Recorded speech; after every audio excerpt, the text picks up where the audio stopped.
বাংলাদেশ জাতীয় ক্রিকেট দলের কোচিং স্টাফে যুক্ত হতে যাচ্ছেন মোহাম্মদ আশরাফুল। ট্যাগলাইনে যেটা দেখছেন এই ব্যাপার নিয়ে আলোচনা করব এবং তার রোল যেটা হতে যাচ্ছে বা মোহাম্মদ আশরাফুল যেই রোলটার জন্য পারফেক্ট সেটা হচ্ছে batting coach, specialist batting coach. এই ডিসকাশনে আসছি।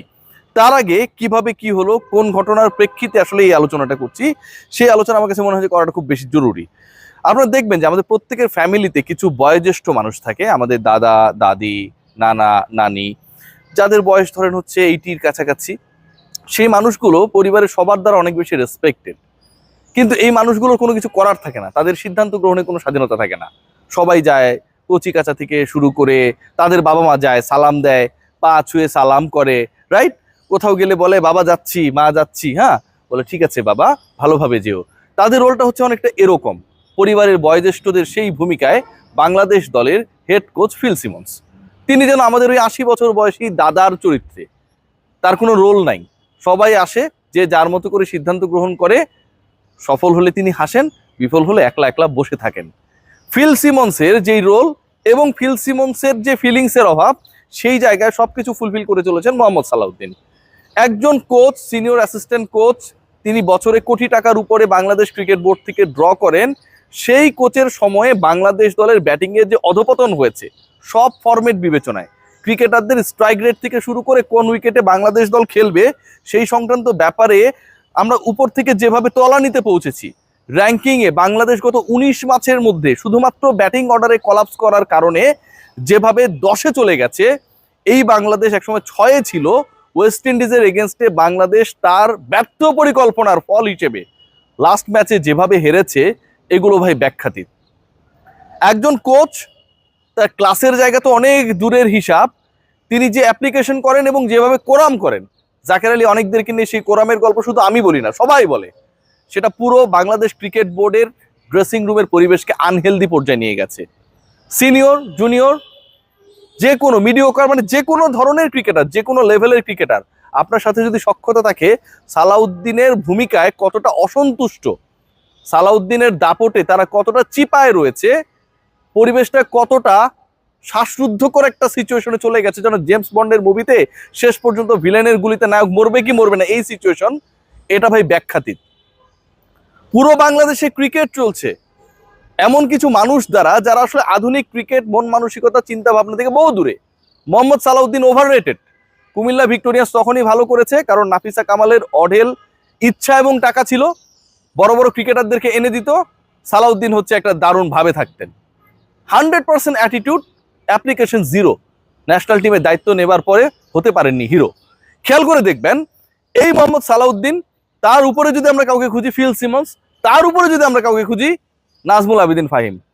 এই যে একটা chain, Nazmul Abedin Fahim, Phil Simmons, Salauddin, ভাই বুকে হাত দিয়ে বলেন তো যে বাংলাদেশের ক্রিকেটে পিছিয়ে পড়ার ক্ষেত্রে তাদের পরিকল্পনা বা পরিকল্পনাহীনতা, তাদের মূল জায়গা থেকে ফোকাসে অন্য জায়গায় সরে যাওয়া, উল্টাপাল্টা প্ল্যান কতটা দায়ী?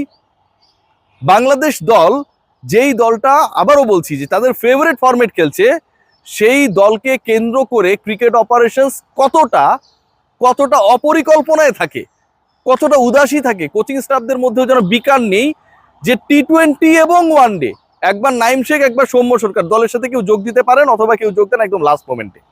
ক্রিকেট অপারেশনসের কাজ সারছেন আমার নাজমুল আবেদিন ফাহিম। সো পরিবর্তন আনতে হবে।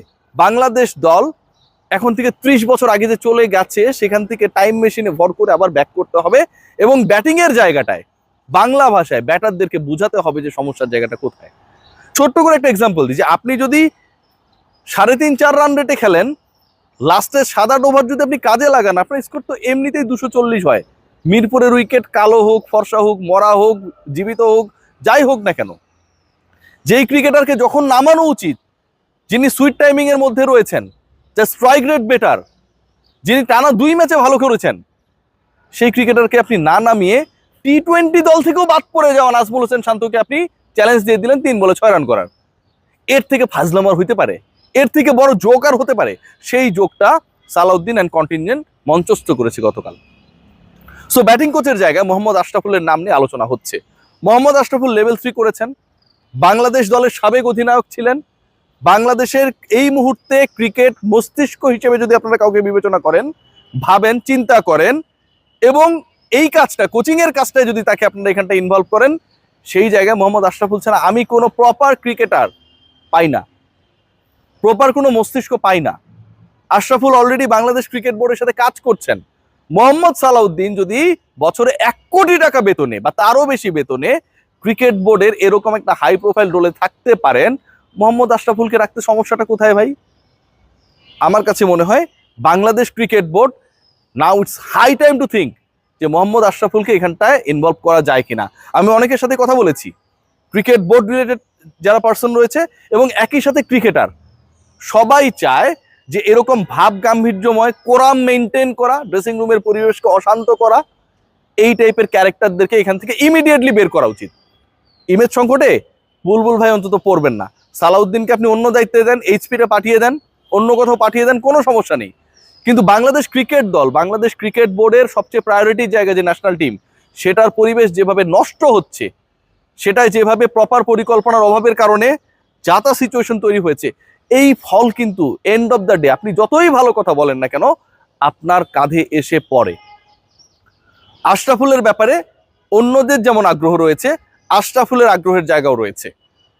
সালাউদ্দিনকে নিয়ে, সালাউদ্দিন কিন্তু বেসিক্যালি তার ক্যারিয়ারে একজন ছিলেন মিডিয়াম পেসার, তিনি হয়ে গেছেন খেয়াল করে দেখবেন বাংলাদেশের batting maestro, batting coach.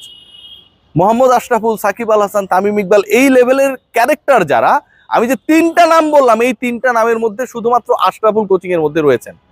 Tamim Iqbal আপাতত এগুলো নিয়ে ভাবছেন না, তিনি আরো বড় জায়গায় লক্ষ্য করেছেন, সেখানে যেতে চান। সাকিব আল হাসান বাংলাদেশে নেই, রেলেভেন্ট না। মোহাম্মদ আশরাফুল, আবারও বলছি যে আপনি যদি চোখ বন্ধ করে বাংলাদেশের ক্রিকেট ট্যালেন্ট বিবেচনা করেন, সবার আগে ব্যাটিং ডিপার্টমেন্টে আপনার কাছে যে 2-3টা নাম আসবে, আশরাফুল তার একটা। আশরাফুলকে অফার করলে আশরাফুল সেই অফারটা নেবে, আমি গ্যারান্টি দিচ্ছি। সিরিয়াসলি, আশরাফুলকে আপনি অফার করেন, আশরাফুল সেই দায়িত্ব নেবে এবং সালাউদ্দিনের থেকে অনেক ভালোও করবে। ক্রিকেটাররা সবাই ভয়ে থাকেন, ভয় থাকেন কয়েকটা কারণে। একটা হচ্ছে সালাউদ্দিনের একটা বড় গ্রুপ রয়েছে এখানটায়। শোনা যায় যে ওই নাজমুল শান্তকে 3-এ নামানোর অন্যতম কারণ নাকি যেন মন না খারাপ করে। নাজমুল শান্তরা কোনো না কোনো ডোমেস্টিক লিগে, ক্লাবে ক্যাপ্টেন্সি করবে, সামনে প্রিমিয়ার লিগ বা এটা ওটা। সালাউদ্দিন সাহেবরা আজীবন ন্যাশনাল টিমের কোচিংয়ে থাকবেন না। সো এই যে একে একে 2 মেলানো, যে আমার ক্লাবের কোচ হচ্ছে সালাউদ্দিন ভাই, অথবা সালাউদ্দিন ভাইয়ের ক্লাবের ক্যাপ্টেন হচ্ছি আমি, এই যে একে একে 2 মেলানোর চিরায়ত বাঙালি চেষ্টা, সেটা গতকাল বাংলাদেশকে ডুবিয়েছে, বাংলাদেশকে ভুগিয়েছে, বাংলাদেশকে হারিয়েছে। যে ম্যাচটা বাংলাদেশ জিততে পারতো অনায়াসে, শুধুমাত্র সব ভুল বাদ দিলাম, 50-50 যা যা ভুল হয়েছে সব বাদ দিলাম, প্রপার টাইমে 1 ওভারে খেলাটা যখন হলো, তখন যখন আপনি এমন 3 ক্রিকেটারকে সিলেক্ট করেন যার প্রথম রান করতে একজনের 15 বল লেগেছিল ওই 50 ওভারের ম্যাচে, একজনের সেট হইতেই মোটামুটি 3-4টা পাওয়ার প্লে লেগে যায়, মানে সুপার ওভার লেগে যায় নাজমুল হোসেন শান্ত। আর সৌম্য সরকার 50 স্ট্রাইকে ব্যাট করে দেখিয়ে দিয়েছে যে তিনি আসলে এই সিচুয়েশন হ্যান্ডেল করার অবস্থায় নেই। মোহাম্মদ সালাউদ্দিন তাদেরকেই চুজ করেছে, দায়টা ব্যাটিং কোচের,